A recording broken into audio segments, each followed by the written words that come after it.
Can't see everyone. Councilmember Pross, it doesn't appear that we have a quorum as of yet. Okay, let's hang out a little bit and wait for a few folks to pop in, please. So right now it seems like it's just Councilmember Mahan and myself, right?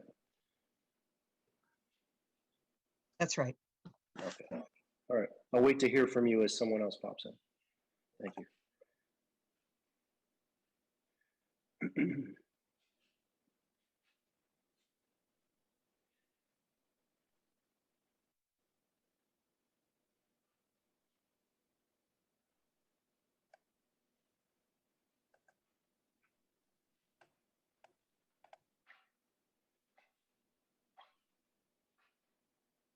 We now have a quorum.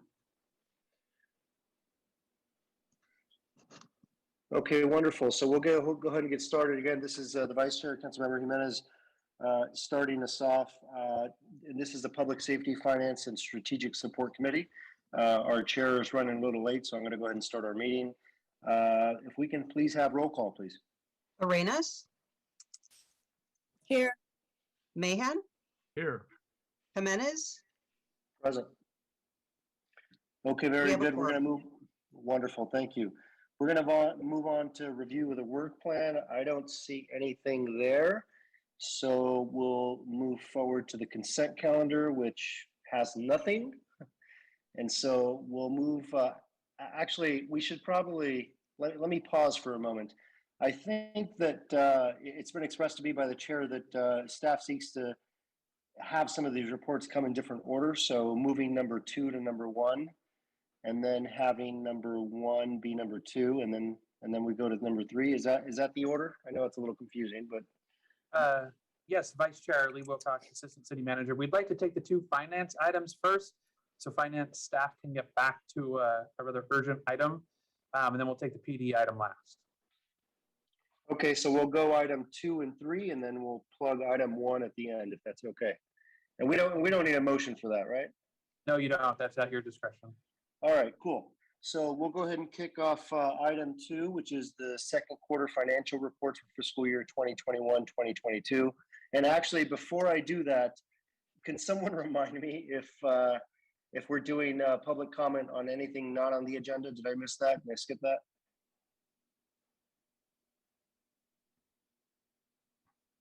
Is that I think that's something we do, right? And I guess it's, you know, I'll just make the decision. Staff, do we have anyone that wants to make public comment for anything not on the agenda? I guess they can raise their hand, I suppose. I'm on my phone at the present time, so I can't. It's difficult for me to follow some of what's happening. So We have 2 public hands up. okay, so let's go ahead and start calling them, please. And I can't. Let's see. Tessa Woodmansey. Perfect. Thank Hi. you. We love you, Sergio Jimenez. Thank you for doing the right thing. Remembering what in honor of Paul Soto, because we don't know if he died or what. He was so upset with everybody. And, you know, what he said is these meetings about us. That's what it's all about. So thank you, sweetheart. We really appreciate that.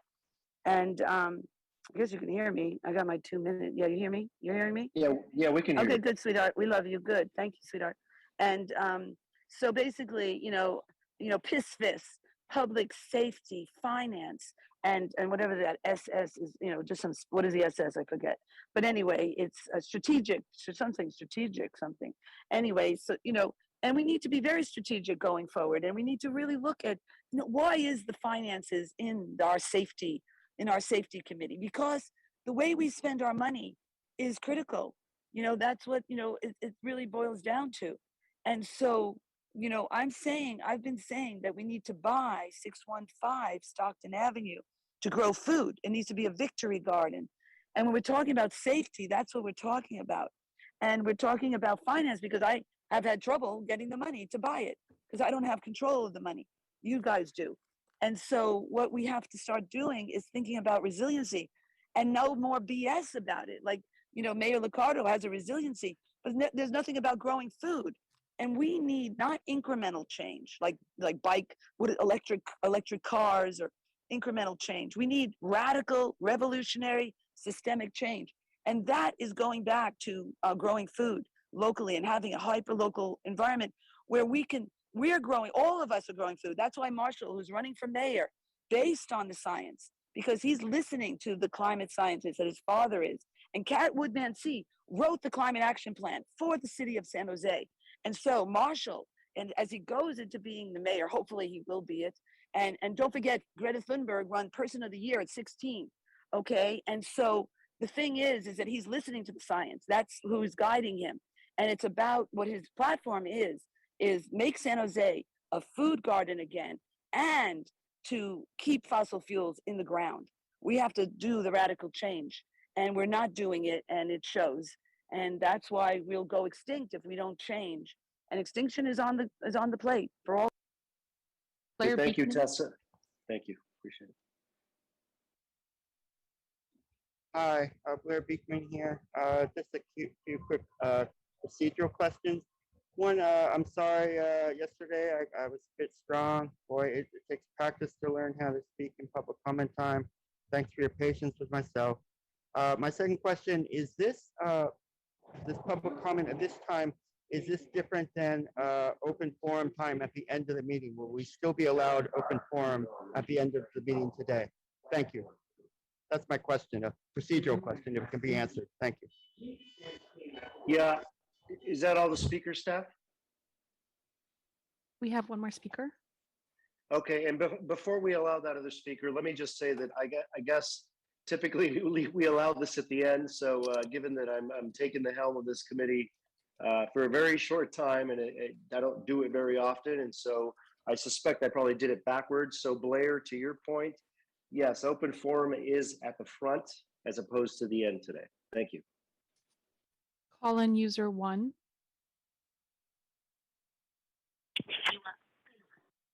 You guys don't know which end is up down there at City Hall. You guys are amazing. I mean, this guy's working off of his smartphone. Hey, you know what's not happening in San Jose is overnight patrols for SJPD. You know how many stolen cars there are? I encourage everybody listening to go on crimemapping.com and key in your zip code. And you're going to find out how many stolen cars there are, how many car break-ins there are, and a lot of that has to do sometimes with stealing catalytic converters, which San Jose PD thinks if they're going to etch your number on there, it's going to keep these guys away. They're going to get underneath the car, and in 10 seconds they take it out. Do they care if there's an etching from the San Jose Police Department and your driver's or your license plate number? No. But overnight, there's lots of cars being stolen, sometimes 5 cars in 5 days in a row, depending on where you are. There's cars stolen all over the place. I know people say District 9 is perfect because all the white people live here. But you know what? We've got plenty of stolen cars here too, just like on the east side, SA. So, yeah, we got a problem in San Jose. Stolen cars. It's on the news. You know, I think you guys control the news. I swear to God, you only have what you want. Like, you know, getting vaccination boosters or showing how you're raising up a flag for some lifestyle of the week. But you guys need to talk about how you're going to deter car theft, because that means your insurance rates go up, including your own that are all sitting there wherever you're sitting. Your insurance rates are going to go up. But I guess you guys make enough money. What do you guys make? About $150,000 a year, all of you, around there? Mayor makes a little more, maybe. Hey, everyone, look up what your city council person makes. It's about $150,000 a year, plus a nice staff of people to do all the work for them as they do nothing, but maybe. Back to the committee. Thank you. Appreciate it. Okay, before we jump into some of the items, let me just restate that was open forum. We're not going to have that at the end unless the chair decides to do something differently when he pops back in. We're going to jump into item 2, 3, and then 1. Vice Chair, I have made it on now. There you go. So I'll hand things over to you. We've already changed the order, so it's a matter of kicking us off to item number 2. Thank you. All right. Thank you very much. Apologize for being a little late there, but I'm up to speed on where we're at. So we are now taking item D2, which is our second quarter financial reports for fiscal year 2021-2022. Okay. Welcome, staff. Thank you. Can you see the slide presentation? Yes.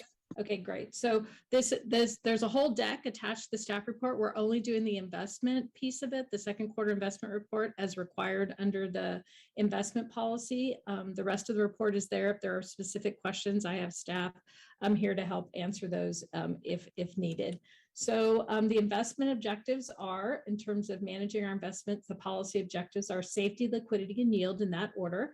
The quarterly reports are available to the public online. They're placed on the committee agendas quarterly and then separately agendized for city council acceptance and approval. So the portfolio performance, as of the end of December, the size was about $2.2 billion. Our earned interest yield was 85 basis points. Average days to maturity, 520 days, and fiscal year to date income realized was $9.3 million, and no exceptions to the policy. So the investments by fund, this you can see, a bulk of it is sitting in the general fund, $568 million. Most of that does represent the general fund, but it also includes all of the Corona relief funds and the ARPA funds as well in that packet. So it looks like it slipped. I need to go back. It's skipping every other slide on me here as I go through. So our general fund balance did increase by 11.9 million during the quarter. As I said, ending just under just over $568 million. And the general fund balance usually peaks in January and June because that's when we get most of our property tax money. So this is an example. This slide shows the cash balances on a quarterly basis between the largest funds in the portfolio. And you can see that the general fund has the most volatility associated with the spending patterns and the receipt of revenue. We also do some benchmark comparisons looking at the city portfolio yield and compare it also to LAIF, which is a local agency investment fund. And it has a much shorter average life, 340 days. So as interest rates decline, their portfolio earnings slip faster. As interest rates rise, their portfolio earnings increase faster. And then the BML one is the Bank of America Merrill Lynch. It's a AAA corporate and government index, and their yield is over a rolling 2-year period of time. So our investment strategy is to continue matching known expenditures with suitable investments over a 24-month horizon. We extend the portfolio beyond that 2-year period when appropriate to provide income and structure the portfolio. We also, as you could see, have a diversification in the portfolio, but as always, we focus on the core objectives of safety, liquidity, and yield. So with that, we're available to answer any questions. Thank you very much, Julia. We'll go over to our members of the public first.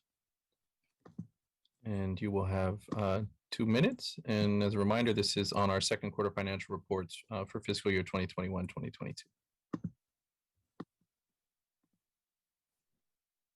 Blair Beekman. Hi, Blair Beekman here.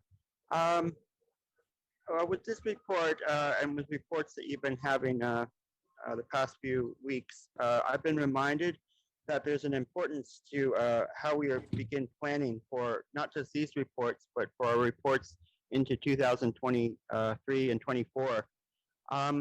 We're having difficulties with those reports at this time, I feel, and that if we start to make steps at this time towards an openness towards those reports, I think it can help.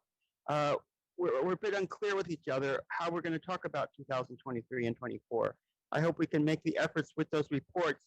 Honest reports can really help facilitate a better conversation for ourselves and be a good facilitator overall towards public safety and community health and good practices. And good luck in those efforts, and a reminder in the efforts to try to work in the future reporting of these budget items. Thank you. Thank you. Next up, we have Tessa Woodmansey.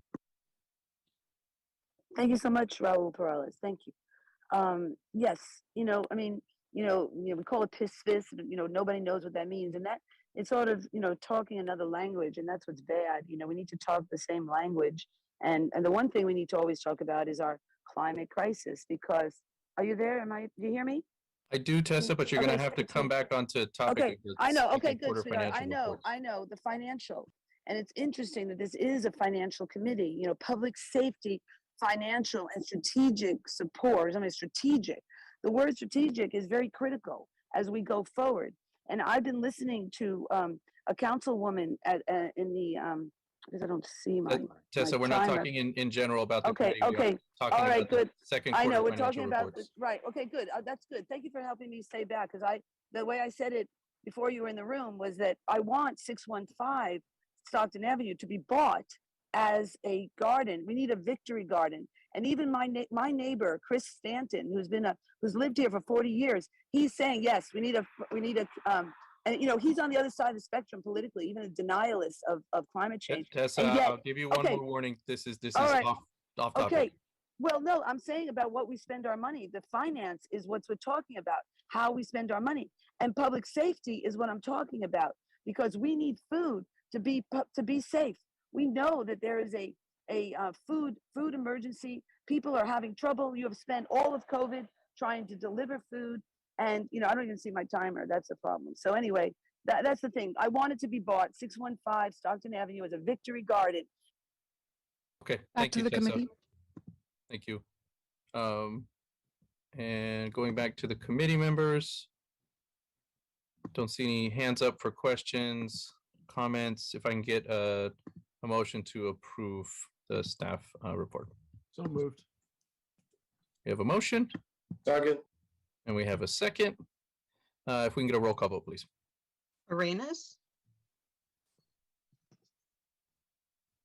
Arenas?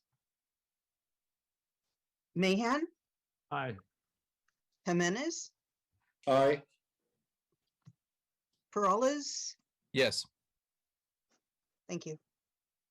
Okay, motion passes with 3 ayes, 1 absent. And we'll move on to item D3, which is our City of San Jose Investment Policy Annual Review. Yes, thank you. So we have a brief presentation here as well.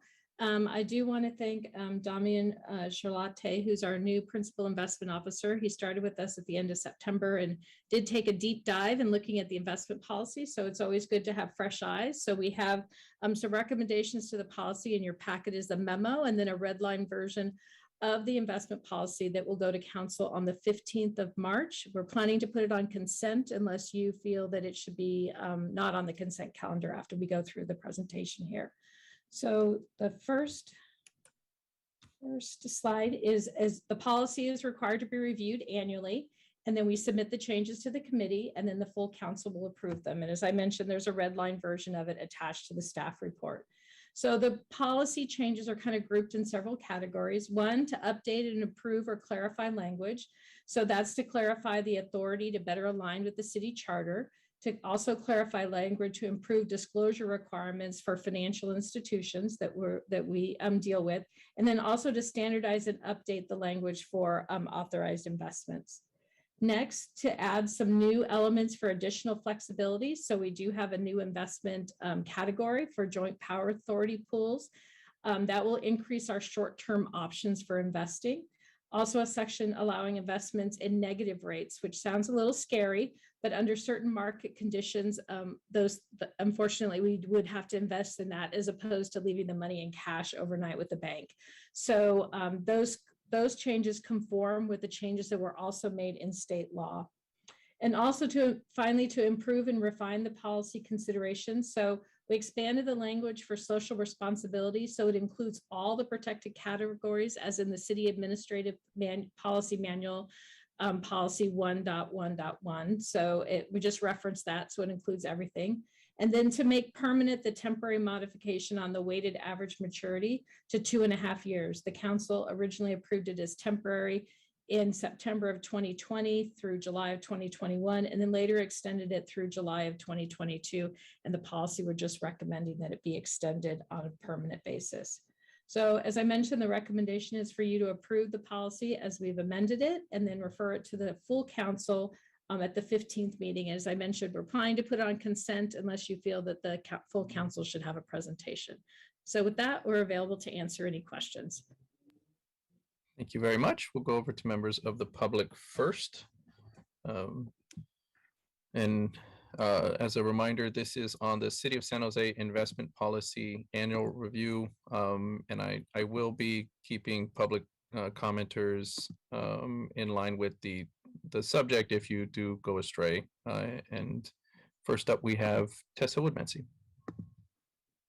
Oh, well, that was really ugly, but that is the way it goes, is that you control the conversation. Instead of what Chappie Jones does, he says, okay, get it back. And that's what you should do, because not saying you're going to control and shut us off, because that's what you'd love to do, but don't do that, Raul. And so anyway, the issue is strategic. What's strategic is very critical. And as we're investing, and I know about money and investing it and trying to get returns and in this difficult time. And the strategic is what's really important, because we have to start planning for an uninhabitable earth. And that's not what we're doing. And we're not making the changes in regards to that. We are going full speed ahead with fossil fuel use. And that is going to bring us to room. That's what the science says. It says it, and we know it, but you politicians don't want to listen to it because you're invested in it, and we see it over and over and over. And so what we have to start doing is investing in public safety. And that is your mandate. And that is your mandate right here. Tessa, and when this is not in relation to the investment policy. Well, it is, because the investment policy is what creates, you're looking at the finances of our city and what our city is doing in regards to our finances and what we're investing in and what benefits we're giving. $5 million we gave, as a tax credit to a developer when we are charging, the person who was giving free food, $15,000. And, so this is where, we have to look Tessa, at how we're spending. Thank you. That is not on topic with our investment policy that we have today. This is not a general conversation around where the city invests. This is specific to our investment policy. So we will move on to Speaker Blair Beekman. Hi, Blair Beekman here. Hold on a sec, I gotta pick up my mask. Yeah, thank you. I just wanted to quickly add from my previous public comment, this is a time for investment too, as well as the budget ideas, to really consider new ideas of what can be openness and honesty and clarity, and how to talk with each other about our investment plans for the next few years. I think we're a bit unsure what to expect. It's time, if we can start to make clear to each other what to expect and to honestly plan in those terms, it can facilitate a good conversation for ourselves, where it can be difficult to talk about, one way or another, what to expect for the next couple of years. So good luck in these efforts, and I hope we take care of each other and be honest and open with each other, and that's the best way we can all move forward in the next few years. Thanks a lot. Thank you, Blair. The last speaker will be Jill Borders. Hi, thank you. I just wanted to quickly mention that in the report, when the person said that we will have to do something with negative interest rates just because it's a state law now, and sort of we're bound by that. That's just a curious little tiny side note that I'd like to know more about. Now, I recognize that we've elected you guys, and you guys are the ones that are going to be able to make these decisions. But for the public, when she said that sounds a little scary, it does sound a little scary to me. So I'm not an expert. I don't know about that. I looked it up real quick. I didn't know that a state law had said something about that. So as you're having any discussion, it would be very interesting to find out if just because it's a state law now doesn't mean that, our city is thrilled about it and the impact that it might have. So I'm curious to know if that will be discussed. Number one, I'm curious to know, number two, if, it's sort of like SB 9, right? It's just handed down. Okay, we've got to vote. We've got to accept it. But that's a little scary. So I do want to know if somebody can kind of expand on it or discuss it, or maybe it is no big deal. Maybe it's just sort of a technical thing that I don't understand, but that's my thoughts. Thank you. Okay, thank you very much. That'll conclude our public speakers. We'll come back to the committee, and I will take the privilege as chair actually to forward through that question from Jill in regards to that section that you're adding on negative rates. Much like Jill, this is not my area of expertise, so I am just as interested in regards to an explanation on that section. If you can expand a little bit on that, Julia. So it has to do when we have overnight investments, but I am going to ask Damian to come on screen and kind of explain it in more detail, and why it's important for us to have that kind of as an option in the investment. It doesn't happen very often, but I'll have him give the more technical answer for you. Thank you, Julia. On this particular item, it's under a very controlled environment where we could not buy anything that has a positive rate, and the best available option would still be a negative rate. And so we would be allowed to invest treasuries in that environment so that we wouldn't leave funds at the bank where they're at risk of loss, which would go against our safety of principal mandate. And so yield being our third mandate, we will go with the least worst alternative, which may still be a negative rate. And just to maybe see if I understood it correctly, obviously leaving securities in the bank and depending on what that potential loss is there, you're saying that there may be instances where if they were invested in something that also was essentially including a negative rate of return, but if that was less worse, right, the least of the worst options, it would be better for us ultimately to do so. And today you don't have that authority because you don't have the authority to reallocate investments in something with a negative rate. Is that correct? That's correct. Okay, I get it. It's challenging, and I understand for our community as well. We as elected officials are charged with making these decisions and thus having to have a better understanding on some of these issues. But I appreciate our public being engaged on them as well to understand them better. Any other questions or comments from my colleagues? And if not, if I can get a motion to approve. So moved. Second. And can we include in there that this, it is already included that this should go to consent, correct? We're not, so I don't think we need to include that in the motion. Or would you like us to, Julia?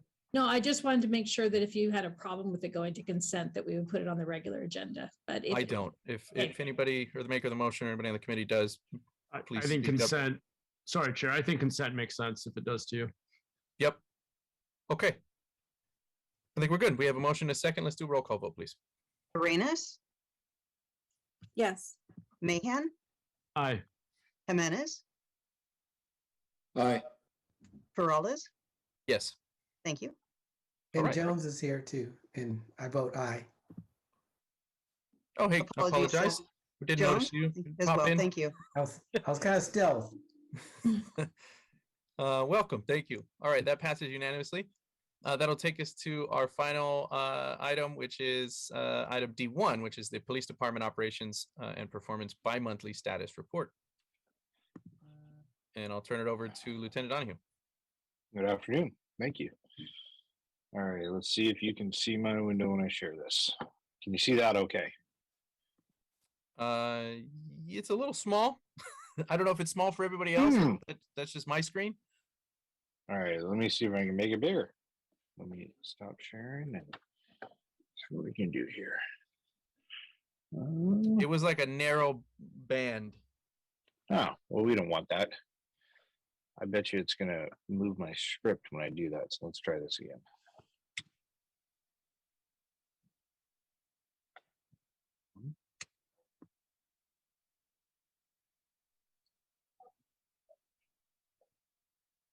Sorry, Councilmember.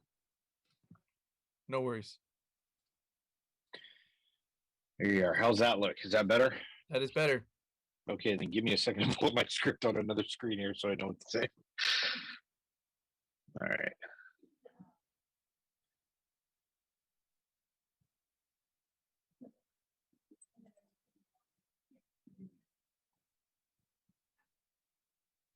All right. Thank you very much and good afternoon. My name is Lieutenant Steve Donahue and I'm the commander of the Research and Development Unit of the San Jose Police Department. Today I'll be presenting the department's bi-monthly operations performance status report. We'll be covering Part 1 crimes, and today I'll be presenting on other matters of interest, including the gender-based violence response and strategy work plan update, and a brief update on redistricting efforts, and then a brief update on the domestic violence incidents using firearms. So to start, we are going to look at our Part 1 UCR crime statistics. And from here, you can see that we have a decrease in homicides, an increase in rape, which I'll talk about in a few minutes, slight increases in robbery and aggravated assault in 2021 when compared to 2020. But we've had decreases in all property crimes across the board over the last year. And now we'll move on to our gender-based violence response and strategy work plan update. And what you see here is a comparison of 2021 to the last 4 years. There was a 21% increase in sexual assaults for UCR defined rape offenses in 2021 compared to the 4 years prior. And again, I've mentioned this in several of my last bi-monthlies over the last year, but we are attributing this to the intersectionality tool that we implemented at the beginning of 2021 and its effectiveness. And when we drilled down into the increases across the board, in the next slide, you'll also see that we have that very specifically attributed. So for the gender-based violence response and strategy work plan implementation status, here you can see we've completed 16 of the items for San Jose specific items, and then 5 of the items for countywide. And we still have some work that we're doing with the in-process items and pending. You'll notice on this slide that I've added a new little icon on the right there. I did that in order for you guys to see the items that have changed since the last time I reported out on them. It's just a quick way of identifying things that I've changed. And the biggest that I want to point out is the 3-direction intersectionality between domestic violence, sexual assault, human trafficking. That was completed in November with a department-wide memorandum, and we've already implemented it. And we have new forms that cover all three-way intersectionality. The other thing I'd like to point out is that the high-risk response team was funded through June of 2022, and then we've requested additional funding for the 2022-2023 fiscal year. And the last thing is the last yellow box there. That's the expanded trauma-informed care to reflect patterns of stress and trauma for children and incorporate survivor-centered strategies. This special victims unit created an incredible video. I've actually been able to watch it ahead of time, and it's pretty amazing. We're going to be putting that out department-wide and requiring all department members to watch this video. So it's pending that distribution department-wide, but we expect that we're going to be able to get that started here in the next couple of weeks. As far as the open countywide report, the countywide items, the review and explore recommendations from the housing presentation was completed, and it was reported out at the November Public Safety, Finance, and Strategic Support Committee meeting. And then the ethnic-based agency work group and build-out has had a huge jump forward. Lieutenant Jimenez and the Sexual Assault Investigations Unit, along with the Special Victims Unit, Lieutenant Seymour, have done an amazing job in becoming involved with this. They've developed this 4-pronged strategy to work with the Billy DeFrank LGBTQ+ Community Center for education and outreach. They're working with the Vietnamese community. They're placing literature in bars and working with the security and bouncer staff at bars so that patrons are not just kicked out onto the street when they're intoxicated. And then they're also working with the African American community for education and outreach. So it's a great intersection through all different walks of life here at San Jose and how they're reaching out to all different aspects of the community. When we look at the Sexual Assault Bill of Rights, what you see here is pretty much the same as the last meeting. The in progress for the evaluate and reformat the department resource cards is on hold right now. What happened is we've developed the card, the county has it, and we're waiting for the county to print it because it's not actually a department card, it's a county card. So we're on hold until they can finish the printing and the distribution of that item, but the work on it is done. So we're just waiting to get that one across the line. I'm hoping that by the next bi-monthly update, you'll see a red check there and we'll be able to check off the Sexual Assault Bill of Rights. For the SAFE qualified exams and exams completed September and December 2021, you'll notice that this is a longer period. It's actually September through December. And the reason for that is that there is no bi-monthly update in December or January. So we covered the entire period. That's why you see the numbers that are significantly higher than my last bi-monthly. For adults, we had 84 qualified SAFE exams and 9 qualified for juveniles. Of the 93 individuals who qualified for exams, 53 moved forward with the exam. And now I'm going to touch on the use of firearms during domestic violence incidents. This was brought to us. We were asked to report back on this in the fall. And so we scheduled to bring it out to this public safety meeting. We did a calendar year analysis of firearms used in domestic violence incidents. And as you can see from the chart, that we were able to discern that of all the 2,900, I think it's 86 total domestic violence incidents in 2021, firearms were used in 4 robberies, domestic violence related robberies, which would be something that can of the subject stealing the survivor's phone, that kind of thing, or taking their property. And then by force or fear, that's the robbery part of it, or an aggravated assault. Okay, none of them were homicides. And that total of 24 out of the 2,986 amounts to 0.8%. So while it's never okay to use a firearm or use any domestic violence whatsoever, the fact is it's not a pervasive issue here in San Jose. I'll give you a very quick redistricting update. So you'll notice that we're still in the same position for redistricting. I actually have a good update that I just received literally an hour ago. The redistricting RFP is currently in its final stage. The final draft is made and it's with the stakeholders for their final input. We expect it to be posted next week. So that will be posted. These dates that you see on here, they're all going to change. As soon as we're able to select a vendor, I'm going to be able to update these and come back to you with more accurate and better dates for the redistricting. Obviously, we didn't get it out by the end of December, but we're going to have better information for you at the next meeting. Just know that it is in process and it should be posted by hopefully next week. And that is all I have. Do you have any questions? Very much, Lieutenant. And we'll go over just members of the public first. And as a reminder, this is on the Police Department Operations and Performance Bi-Monthly Status Report. And first up will be Tessa Woodmansey. Okay, good.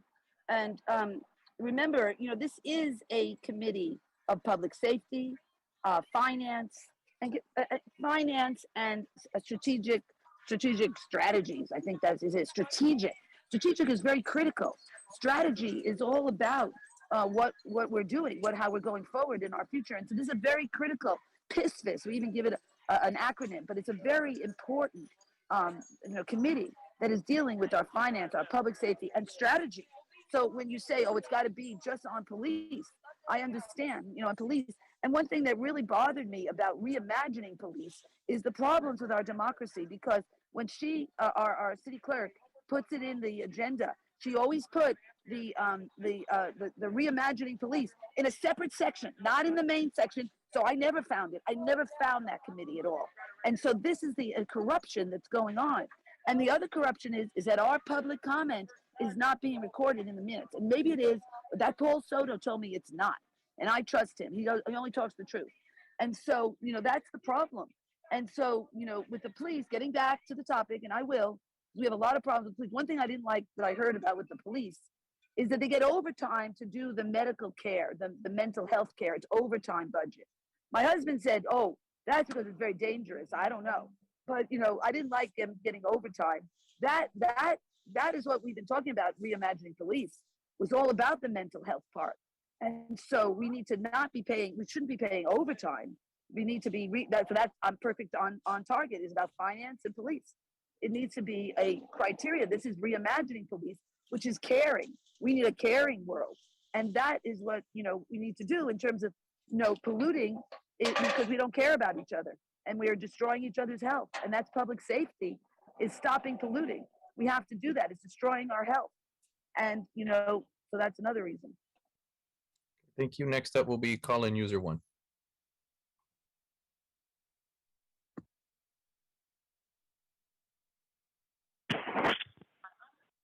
Yeah, I would hope with all this redistricting, there'd be more overnight patrols in the Southern Division, which is the largest division in the department with the least amount of people. except if they put TEU at the corner of Bryan and Cherry, right?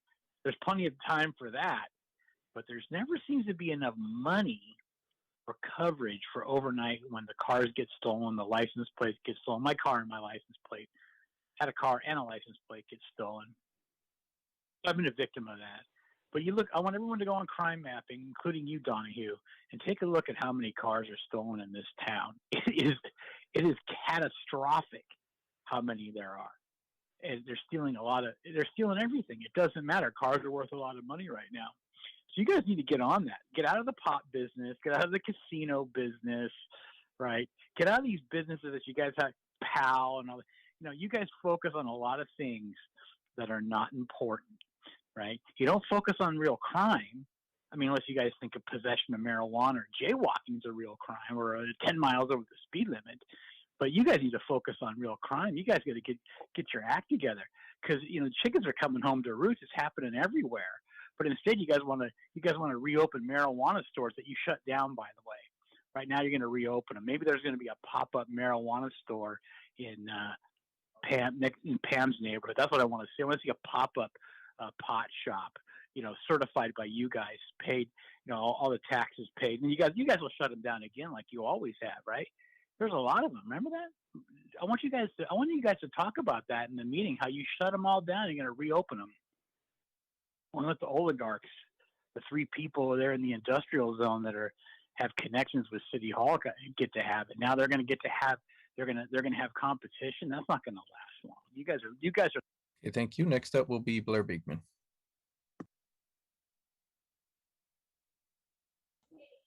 Hi, Blair Beekman here.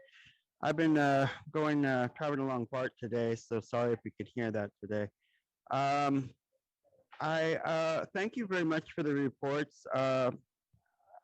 It was reported that domestic violence issues with gun use is not quite maybe as bad as we had thought in the past. The San Jose Police Department and these monthly reports, they have a way to really try to lessen the statistical data they present when things are happening. Sometimes that's like helpful and it's honest, and sometimes it's just a little too soft.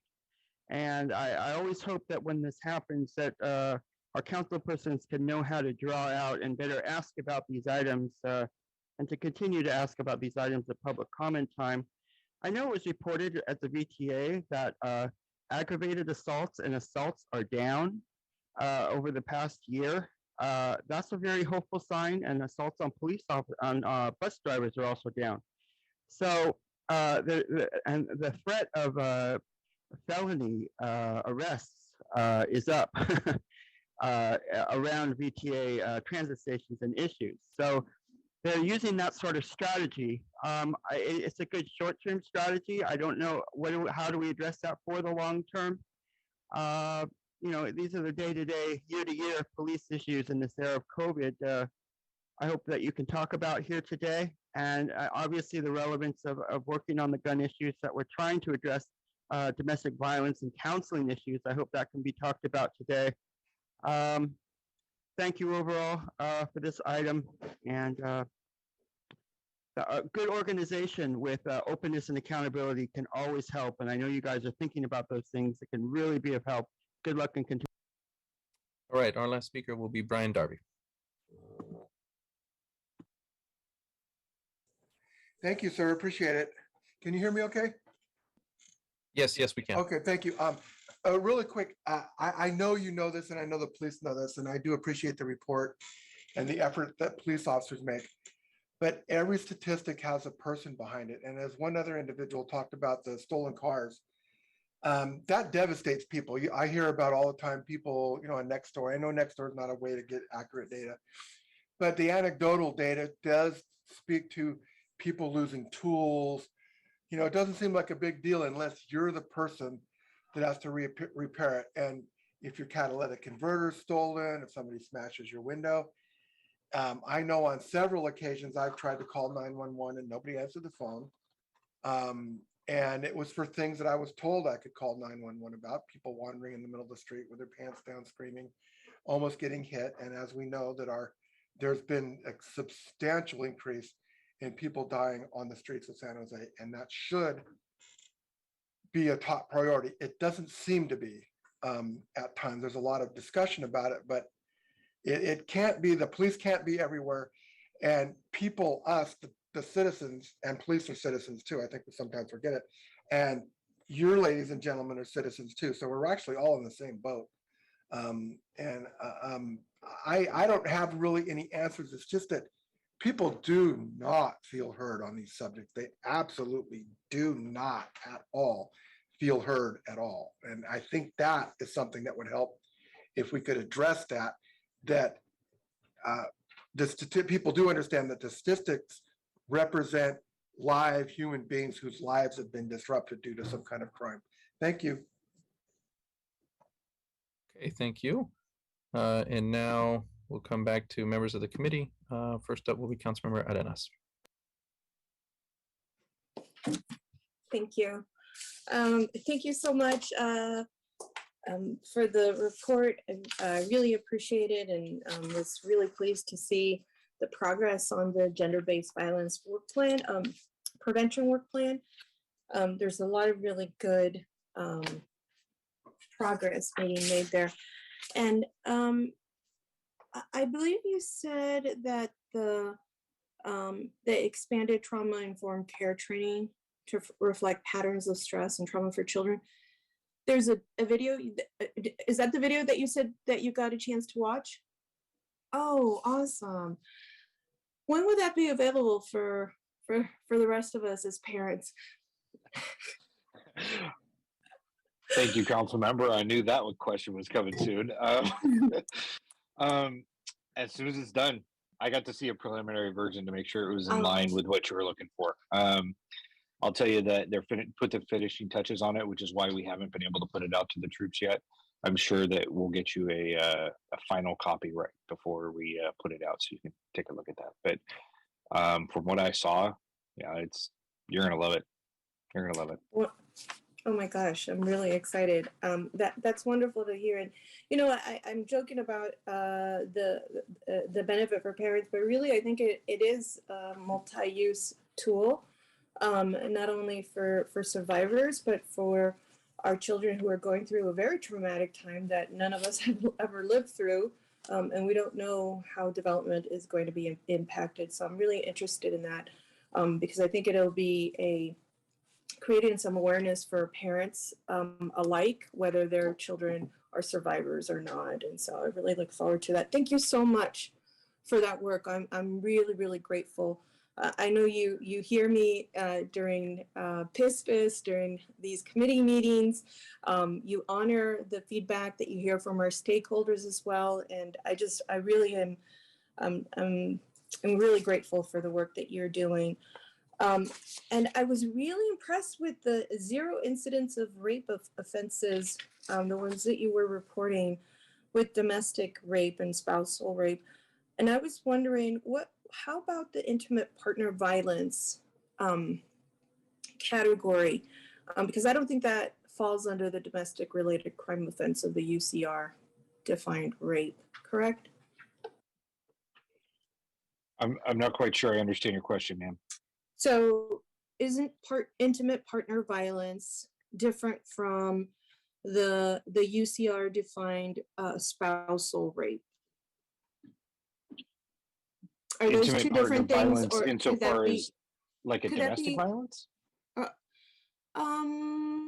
Sure, it could be domestic violence, right? Yes. So intimate partner violence isn't defined by UCR. So Right. like a domestic violence is, right? And UCR gathers the crime statistics on UCR defined rape, which are those very specific categories you saw on the slide. If you'd like me to bring it up, I could show you. Oh, would you? Yeah, that would be Yeah, great. no problem. No Thank problem. you. So let me share this. I'm also down one screen, so I was trying to maneuver between the slides and this. No so I problem. appreciate it. Okay, so when you look at this screen, Mhm. what you see here is when the Uniform Crime Reports define rape. These are the categories that fall under rape for the definition of UCR. Even though, you know, as we've discussed in other meetings, they're different acts and different circumstances. So, as an example, you can have rape or you can have rape of a spouse. They are both fall under the definition of rape for the Uniform Crime Reports, right? Right. So when we look at these, none of these are domestic violence. None of these are batteries unless it's a sexual related battery, something like that. Does that make sense? Right. So those are not battery. And so I guess I'm trying to figure out the ones with battery. You're saying that there isn't any guns or firearm. There isn't any firearms. Okay, connected. so yeah, so when you're looking at this screen, what this is this is the Uniform Crime Reports definition of rape. It has Right. nothing to do with the firearms. So when I talked to Lieutenant Jimenez about firearm use in sexual assaults, it's almost none. Right? He couldn't even think of one off the top of his head that a firearm was used in a sexual assault. But so what we did was we actually pulled all the domestic violence incidents in the city. And so these are domestic related Part 1 crimes, right? So we used the UCR defined rape, and you'll see that as the second line here. So that encompasses all those other things that I just showed you, and firearms were not used in any of them. All right. So that shows you that, yeah, we have not had a firearm used in any of the UCR defined rape categories in 2021. Right. Which is. How about the non-UCR defined? What falls outside of that? That could potentially. That could potentially use a firearm. I can't think of anything off the top of my head. All these categories are outside UCR defined rape. A homicide or a robbery is maybe a simple assault or something like that would be outside these Part 1 crime categories. But I appreciate you taking me down this road. Thank you. I appreciate it. I think I get that now. So I'm, you know, it is really astounding to me not to have any connections, because as you know that the research nationwide shows the opposite, right?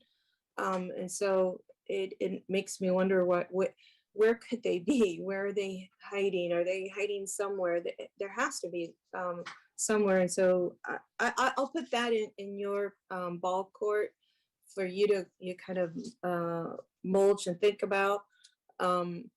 Because I certainly don't understand the system in the way that you understand the system. And so just putting that out there, because I know that we're no exception to the rule. We're a microcosm of what's happening nationwide. Although we always work the best, even though, and provide the best services, even though we have a very skim police force. And so I know we can account that to great training, good leadership, but the absence of firearms, I don't know what to account that to, because we're not exempted from violence and the other kind of violence that we see. All right, so those are my questions. I also just wanted to thank you for the implementation of the Bill of Rights. And once again, thank you, Councilmember Arenas, for making sure that moved forward. I was also very pleased, and I wanted to take the opportunity to say this because I know that every time I'm asking questions, it's because I have a doubt or something's lingering.